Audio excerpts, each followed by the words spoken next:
پیغام رمضان، پیغام رمضان، پیغام رمضان، پیغام رمضان۔ أعوذ بالله من الشيطان الرجيم.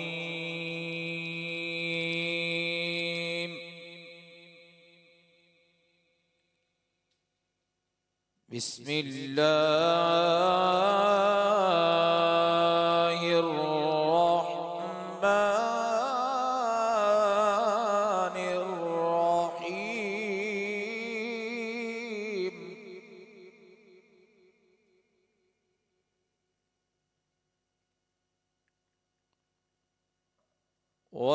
والتين والزيتون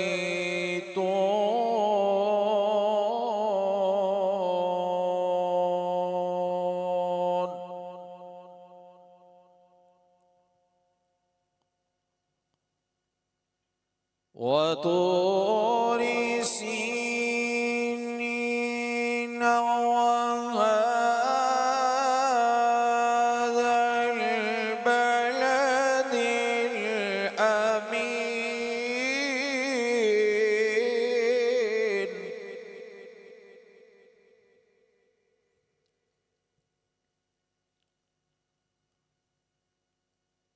لقد خلقنا الإنسان في أحسن تقويم.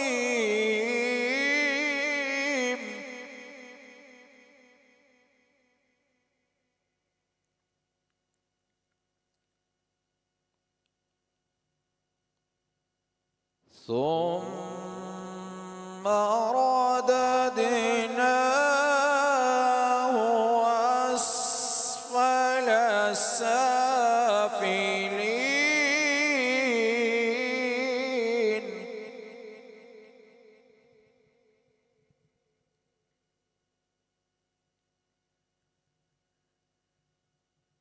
إلا الذين آمنوا وعملوا الصالحات فلهم أجر غير ممنون.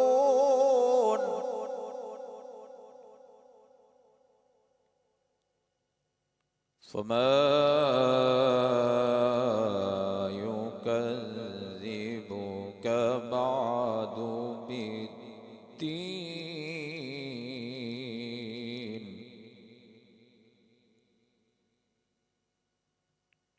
أليس الله بأحكم الحاكمين.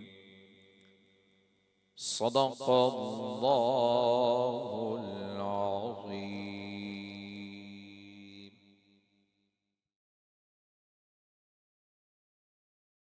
حشر تک یا مصطفیٰ نے بادشاہیاں تیریاں، حشر تک یا مصطفیٰ نے بادشاہیاں تیریاں تر گئے جو کر گئے آقا گدایاں تیریاں تر گئے جو کر گئے آقا گدایاں تیریاں. پیار کیتا انج خدا نے نال تیرے سونیا، پیار کیتا انج خدا نے نال تیرے سونیا نوریاں دے شاہ کھولوں تلیاں چمایا تیریاں نوریاں دے شاہ کھولوں تلیاں چمایا تیریاں حساب حاکم پل گئے تے داد دیون لگ پئے حساب حاکم پل گئے تے داد دیون لگ پئے جد انہاں نوں قبر وچ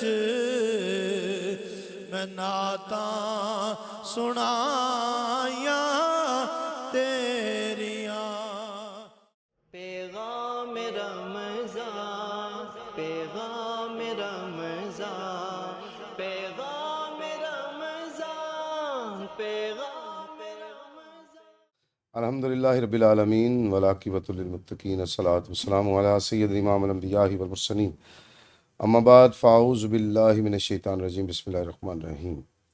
اللہ کریم کا بے پایا شکر ہے کہ جس نے ہم سب کو اشرف المخلوقات انسان پیدا فرما کر اپنے پیارے حبیب طالب مطلوب آقا نامدار مدنی تاجدار عرب و عجم فخر بنی آدم ہادی سبل احمد مجتبیٰ جناب محمد مصطفیٰ صلی اللہ علیہ وآلہ وسلم کو امتی پیدا فرمایا۔ ناظرین محترم، آپ کا اپنا میزبان ادارہ پیغام محبت اور پیغام رمضان ٹرانسمیشن میں محمد عمران چشتی حاضر خدمت ہے۔ رمضان المبارک کی حسین ساعتیں گزر رہی ہیں اور یہ گھڑیاں نصیب والوں کو نصیب ہوتی ہیں۔ جتنا سمیٹ سکتے ہیں نیکیوں کو، اللہ کی محبت کو، رسول اللہ صلی اللہ علیہ وسلم کی عنایات کو سمیٹ لیجئے، شاید پھر یہ رمضان دوبارہ ہماری زندگیوں میں نہ آئے۔ ویسے ہمارے دیکھنے والوں کو اللہ ہزاروں رمضان دیکھنے کی توفیق عطا فرمائے۔ آج کا موضوع احسان، بڑا کھلا سا اس کا مفہوم ہے۔ اس پہ گفتگو کرنے کے لیے ایک دفعہ پھر ہمارے اسٹوڈیو میں تشریف فرما ہیں انتہائی معتبر و محترم شخصیت، عظیم مذہبی اسکالر حضرت علامہ پیر سید عبداللہ شاہ صاحب دامت برکاتہ القدسیہ۔ دل کی گہرائیوں سے شاہ جی آپ کو پھر خوش آمدید کہتے ہیں۔ بہت شکریہ۔ آپ کا آنا ہمارے لیے باعث عزت بھی ہے، باعث رحمت بھی ہے اور باعث فخر بھی ہے۔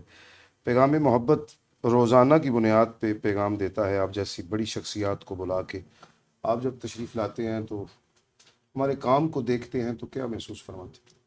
ماشاء اللہ، اب تو تقریباً چوتھا ہمارا یہ سلسلہ ہے۔ بہت خوب، بہت شاندار اور بہت عمدہ یہ تبلیغ و ترویج دین کا دور حاضر میں بہترین ذریعہ ہے، اور میڈیا کا، سوشل میڈیا کا یہ بہترین استعمال ہے۔ ماشاء اللہ تبارک و تعالیٰ آپ کو جزا دے، اور جو اس کی سرپرستی فرما رہے ہیں ان کو جزائے خیر عطا فرمائے۔ آمین۔ احسان کے تو کئی معنی ہیں۔ مہربانی کرنے کو احسان کہتے ہیں، عنایت کرنے کو احسان کہتے ہیں، یا آپ احسان کی ذرا وضاحت فرما دیجیے۔ چشتی صاحب، بہت شکریہ آپ کے اس سوال کا اور اس سلسلہ کو آگے بڑھانے کا۔ احسان کے لفظی مطالب و معانی تو بہت سارے ہیں، لیکن آج کی ہماری جو گفتگو ہے یہ لفظی مطالب و معانی سے متعلق نہیں ہے۔ ہم نے اس موضوع کا انتخاب حدیث پاک کے تناظر میں کیا ہے۔ حدیث پاک، حدیث جبریل میں رسول پاک صلی اللہ علیہ وسلم سے جو تیسرا سوال جناب جبریل امین نے کیا تھا وہ تھا مل احسان، سید یا رسول اللہ صلی اللہ علیہ وسلم، احسان کیا ہے؟ تو کریم آقا صلی اللہ علیہ وسلم نے ارشاد فرمایا، احسان یہ ہے ان تعبد اللہ کأنک تراہ فإن لم تکن تراہ فإنہ یراک، کہ اسلام میں رسول پاک صلی اللہ علیہ وسلم نے عبادات کو بیان فرمایا کہ روزہ رکھنا، زکوٰۃ دینا، حج کرنا، یہ سارا اسلام ہے۔ اب عبادت کی کیفیت بیان فرمائی، فرمایا کہ ایسے تو نماز پڑھے، اللہ کی عبادت تو ایسے کرے کہ کأنک تراہ، تو اللہ تبارک و تعالیٰ کو دیکھ رہا ہے، فإن لم تکن تراہ فإنہ یراک، اگر تو اسے نہیں دیکھ رہا تو تمہاری کیفیت کم از کم یہ ہونی چاہیے کہ اللہ تبارک و تعالیٰ تمہیں دیکھ رہا ہے۔ اب یہ عبادت کی کیفیت ہے، عبادت کا انداز ہے۔ گویا ہمارے باطن میں جو عقائد ہیں انہیں ایمان کہا، جو عبادت ہے اسے اسلام کہا، اور عبادت کا طرز، طریقہ، ڈھنگ اور انداز جو ہے اسے احسان فرمایا گیا۔ اس کی وضاحت فرماتے ہوئے شیخ ابن عربی نے بڑی خوبصورت بات فرمائی۔ فرمایا یہ جو فَإِن لَمْ تَكُن تَرَاهُ، اسے جدا جدا کر کے ذرا پڑھو۔ میں فَإِن لَمْ تَكُن کا مطلب ہے اگر تو ہی نہ رہے، تَرَاهُ یعنی تیری ذات فنا ہو جائے، اس میں، اس کی یاد میں، فنا فی اللہ کے مقام پہ اگر تو پہنچ جائے، جب تو تیرے اندر تو باقی نہیں رہے گا، تراہو پھر تو رب کو دیکھ لے گا۔ یہ شیخ ابن عربی رحمۃ اللہ علیہ نے ایک اشارے کی اور نقطے کی بات فرمائی۔ امام شعرانی رحمۃ اللہ علیہ نے لکھا کہ فرمایا حقیقت الاحسان، احسان کی حقیقت یہ ہے مراقبۃ اللہ تعالی فی جمیع العبادات، ہر عبادت میں حق تعالی جل جلالہ کا مراقبہ کرنا، یعنی ہمارے غور میں، ہماری فکر میں، ہماری سوچ میں حق تعالی جل جلالہ کی رضا جو ہے وہ شامل حال رہے، اور حق تعالی جل جلالہ کی رضا کی فکر رہے، ہر عبادت میں سوچ ہماری ادھر ہی ہو، تو اسے کہتے ہیں احسان، مراقبہ کرنا۔ اور ہمارے نقش بندی طریق میں صوفیاء جو ہیں وہ ایک قول ہے بڑا مشہور، فرمایا کرتے ہیں دست بکار دل بیار، کہ جب بندے کی یہ کیفیت ہو جائے کہ اس کا ہاتھ کام کی طرف ہو، لیکن ہاتھ کام کی طرف ہونے کے باوجود دل یار کی طرف متوجہ ہو، تو ہم کہہ سکتے ہیں کہ یہ بھی احسان کی ایک کیفیت ہے۔ ماشاءاللہ، فکر میں اور سوچ میں پاکیزگی لانا اور پھر یکسوئی پیدا کرنا جی جی، بہت بڑا کام ہے۔ یہ سارا سلسلہ ایک ایسے نظام یا ارادے کا تقاضا کرتا ہے جو ایسے طریقہ کار پہ پر تربیت کرے۔ کیا اسلام میں کوئی ایسا نظام مرتب کیا ہے؟ بہت خوبصورت بات۔ یقیناً احسان یہ ہے کہ فکر کو یکسوئی فکر میں پیدا کر کے اور اسے اللہ تبارک و تعالیٰ کی طرف لگا دیا جائے، سوچ کو اللہ تبارک و تعالیٰ کی طرف لگا دیا جائے، فکر میں تسلسل کے ساتھ پاکیزگی ہو، اور اللہ تبارک و تعالیٰ کی طرف وہ رہے، اس کی رضا کی طرف راغب رہے، یہ احسان ہے۔ تو اب اس کے لیے ظاہر ہے دل کو پاک کرنا، سوچ کو پاک کرنا، یہ جسم کی پاکیزگی سے بہت بڑا کام ہے۔ آپ نے بہت خوب کہا کہ ادارے کا متقاضی ہے یا پورا ایک شعبہ اس کے لیے مختص ہونا چاہیے۔ تو اسلام کے جو شعبہ جات ہیں ان میں ایک ہے سیاسی شعبہ، ایک ہے نظام عبادات علمی شعبہ، اور ایک ہے روحانی شعبہ۔ روحانی شعبہ جو ہے اس کے لیے رسول پاک صلی اللہ علیہ وسلم پر اترنے والا قرآن جو ہے وہ نبی پاک صلی اللہ علیہ وسلم کی ذمہ داریوں کو بیان فرماتے ہوئے یہ اللہ تبارک و تعالیٰ نے ارشاد فرمایا یتلو علیہم آیاتہ ویزکیہم، سورۃ الجمعہ میں فرمایا کہ یہ نبی کیا کام کرتے ہیں، یہ ان پر قرآن کی آیات کی تلاوت کرتے ہیں، ویزکیہم، اور ان کا تزکیہ کرتے ہیں، ویعلمہم الکتاب والحکمہ، اور انہیں کتاب و حکمت کی تعلیم دیتے ہیں۔ یہ جو تزکیہ ہے، یہ تزکیہ پورے کا پورا ایک اسلام کا یوں سمجھ لیجئے کہ شعبہ ہے۔ اس کا نام آپ تزکیہ رکھ لیں، اس کا نام طریقت رکھ لیں، اس کا نام احسان رکھ لیں، یا اس کا نام تصوف رکھ لیں، یہ اسلام میں پورا ایک شعبہ موجود ہے جس کو ہم خانقاہی نظام سے تعبیر کرتے ہیں۔ اور شیخ جو ہوتا ہے وہ اپنے مرید کے دلوں کو پاک کرتا ہے اور اس کو اللہ تبارک و تعالیٰ کے ساتھ اس کا تعلق جوڑتا ہے۔ اسی نظام کو ہمارے یہاں نظام تصوف یا نظام طریقت کہا۔ اچھا، جو نظام تصوف ہے اس کی کوئی اصل قرآن و سنت میں ہی پائی جاتی ہے؟ سیرت میں اس کا کوئی وجود ہے؟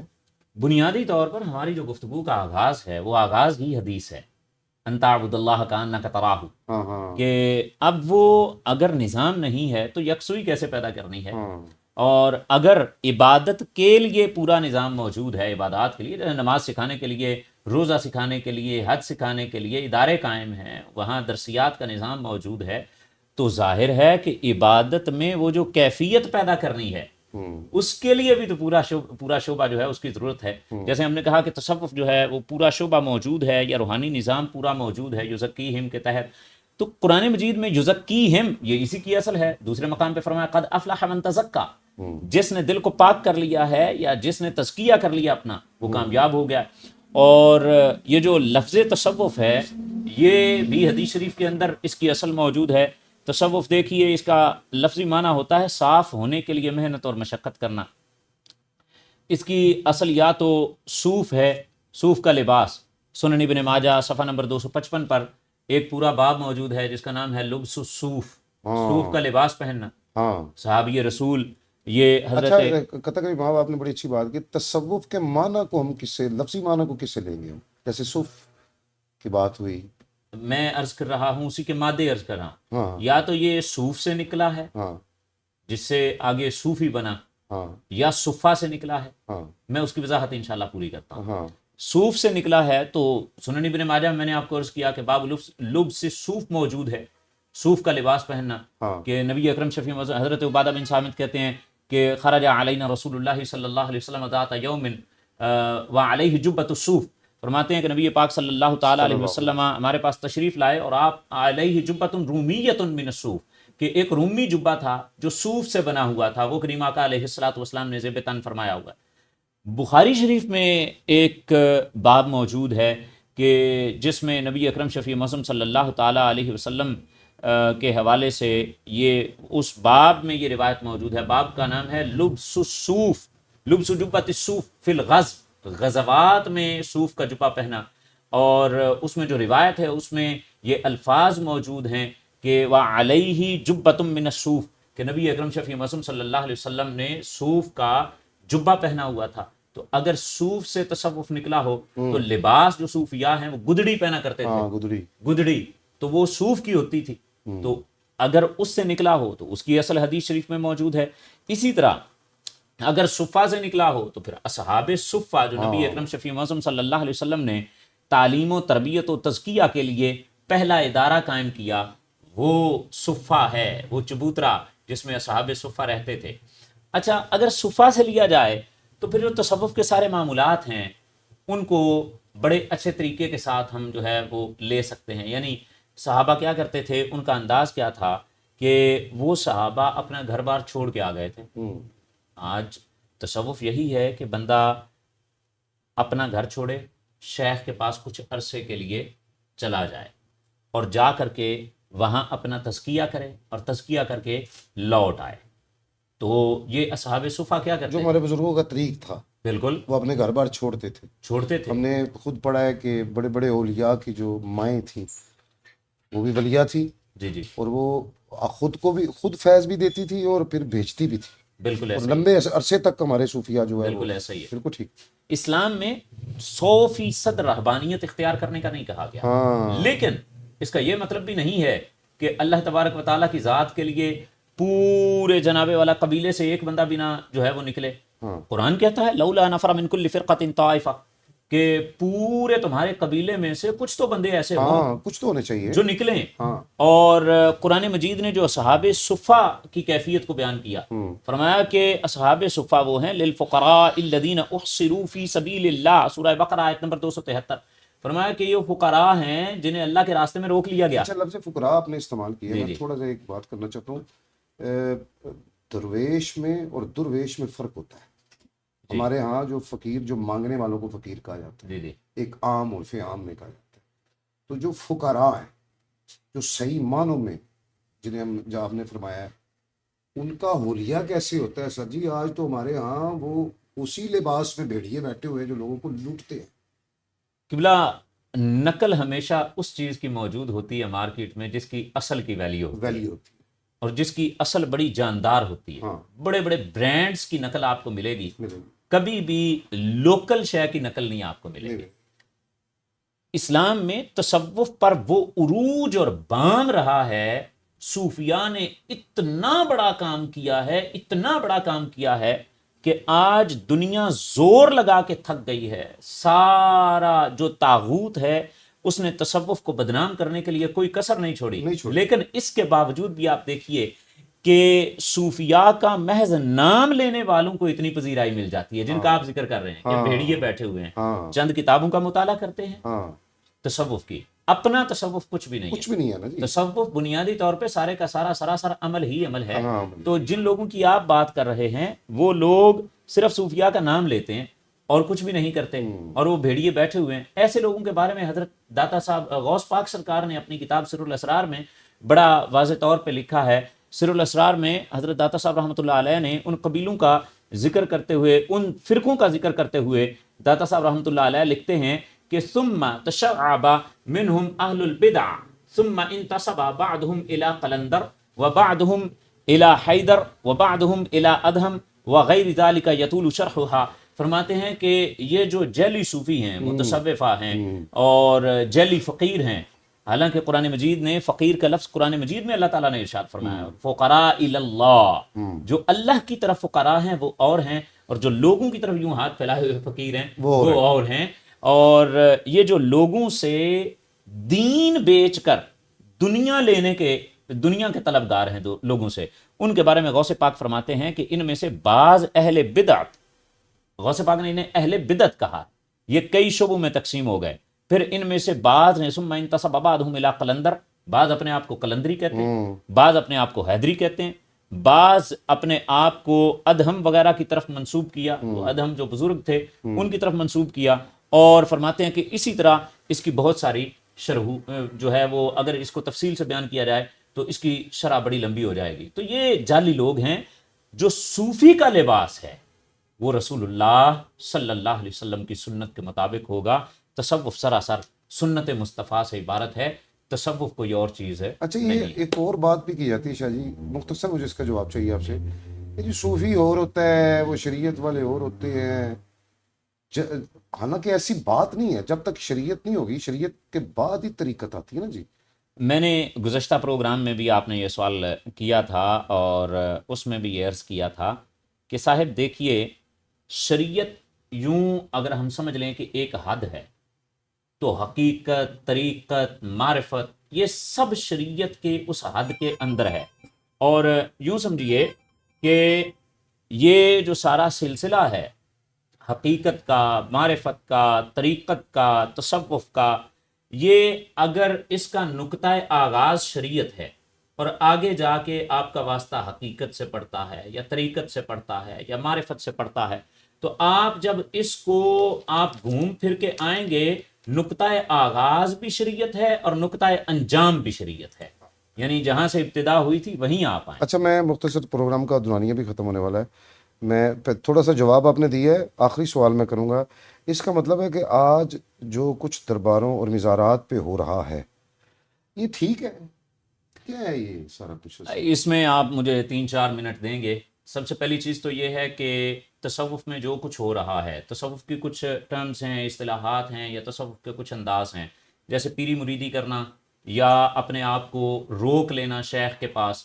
تو میں نے آپ کو عرض کیا کہ اصحاب صفہ اپنے آپ کو روکے ہوئے تھے. خود نبی پاک صلی اللہ علیہ وسلم غار حرا میں جا کے آقا کریم علیہ الصلوۃ والسلام کئی دن قیام فرمایا کرتے تھے، واپس نہیں آتے تھے، وہاں کھانا پہنچایا جاتا تھا. تو یہ ایک تو چلے کی اصل موجود ہے اگر کوئی حقیقتاً چلا کرے اللہ کی رضا کے لیے.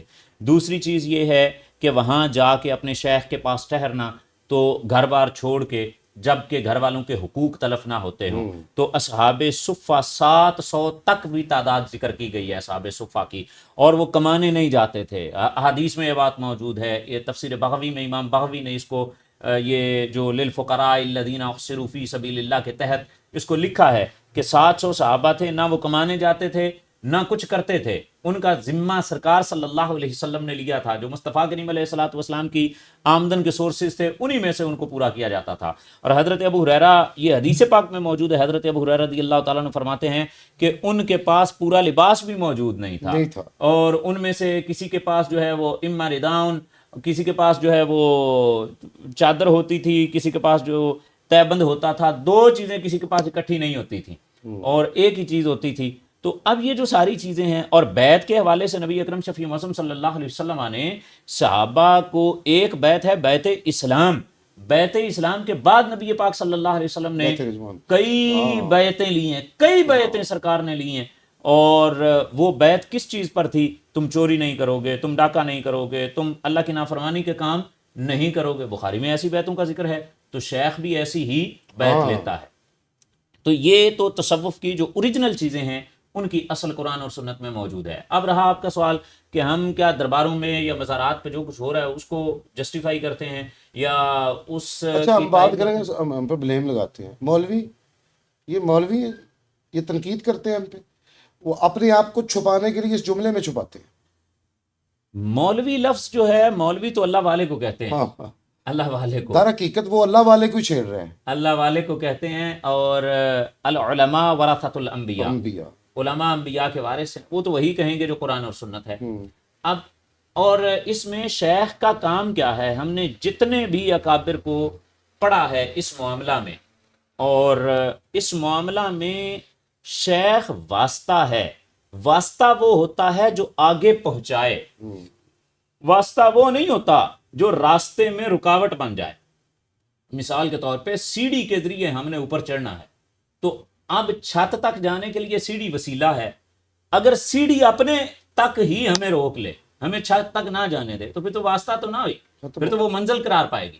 تو اگر شیخ ایسا کرتا ہے کہ ہمیں اپنی ذات تک روک لیتا ہے، اللہ کی معرفت نہیں دیتا، تو پھر وہ شیخ تو نہ ہوا، پھر تو وہ حجاب ہوا، پھر وہ واسطہ تو نہ ہوا، پھر وہ وسیلہ تو نہ ہوا، پھر تو وہ حجاب ہوا. اب آخری عرض یہ کہ جو درباروں پہ سب کچھ ہو رہا ہے صاحب، جو بھی قرآن اور سنت کے خلاف ہو رہا ہے، جو بھی شریعت کے خلاف ہو رہا ہے، دربار خان کا ہی نظام کا مرکز نہیں ہے. ٹھیک ہے، خان کا نظام میں جو مرکز کی حیثیت ہے وہ دربار کی نہیں ہے. خان کا نظام میں مرکز کی حیثیت تعلق باللہ کی ہے، جہاں اللہ سے تعلق بنایا جائے، تعلیم دی جائے، تزکیہ کیا جائے، روحانی سکون اور قرار جہاں ملے، بذکر اللہ بذکر اللہ تطمئن القلوب والا نور جہاں عطا کیا جائے، وہ خان کا نظام ہے. جہاں درباروں کے نام پہ محض چندے کھائے جائیں، وہ خان کا نظام نہیں ہے. ہاں جی، ہاں اگر وہ چندہ خلق خدا کی خدمت پہ لگتا ہے تو سبحان اللہ، اس میں کوئی. ناظرین محترم، احسان کے خوبصورت موضوع پہ آپ سے گفتگو ہوئی.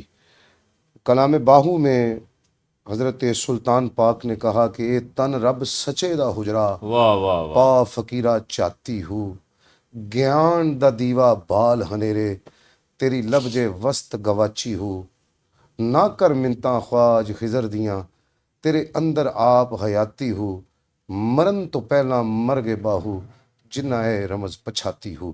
یہ کیا ہے ضرور پوچھئے گا. اگر آپ مرشد والے ہیں تو اپنے مرشد کریم سے، اگر نہیں ہیں تو کسی سیانے بندے سے ضرور پوچھئے گا کہ عمران چشتی نے 4 مصرے کیوں سنائے. احسان کا موضوع اور پھر کھلے دل کے ساتھ شاہ جی نے بات کی ہے. میں شاہ صاحب کا شکریہ ادا کرتا ہوں ان الفاظ کے ساتھ. آپ احباب خوش رہیں، بستے رہیں، آباد رہیں، اور ہمیشہ دین متین کی خدمت کرتے رہیں، اسی دین پہ چلتے رہیں. اپنے میزبان محمد عمران چشتی کو ادارہ پیغام محبت، پیغام رمضان کے اس خوبصورت پروگرام سے اجازت دیجیے. پھر انشاءاللہ آپ سے ملاقات ہوگی. السلام علیکم ورحمۃ اللہ وبرکاتہ.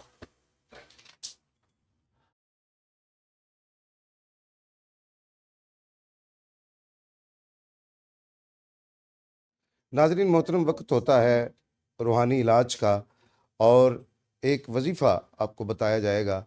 اس کے اتنے فوائد ہوں گے الحمدللہ کہ آپ کی زندگی خوشگوار، اور آپ کو سکون قلب، روح کی طہارت الحمدللہ نصیب ہوگی. وظیفہ آپ کو بتائیں گے ادارہ پیغام محبت کے بانی عظیم مذہبی اسکالر حضرت علامہ محمد انیس قادری صاحب. دشمن سے بچنے کے لیے اللہم انا نجعلک فی نحورہم ونعوذ بک من شرورہم. ہر نماز کے بعد جس جگہ پر آپ نماز پڑھیں وہاں پر بیٹھ کر ہی 7 مرتبہ پڑھ لیں، انشاءاللہ دشمن کے شر سے بچے رہیں گے.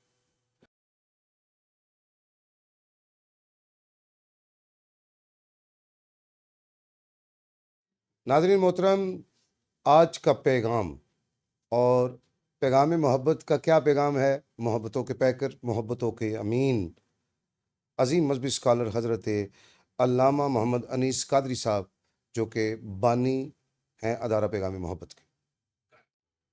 آج رات بڑی برکتوں والی ہے، اس رات کو ضائع نہ کریں، اس میں باتوں میں اپنا وقت ضائع نہ کریں، بلکہ اس رات میں زیادہ سے زیادہ نیک اعمال کریں، اللہ تعالیٰ سے اپنے گناہوں کی معافی طلب کریں۔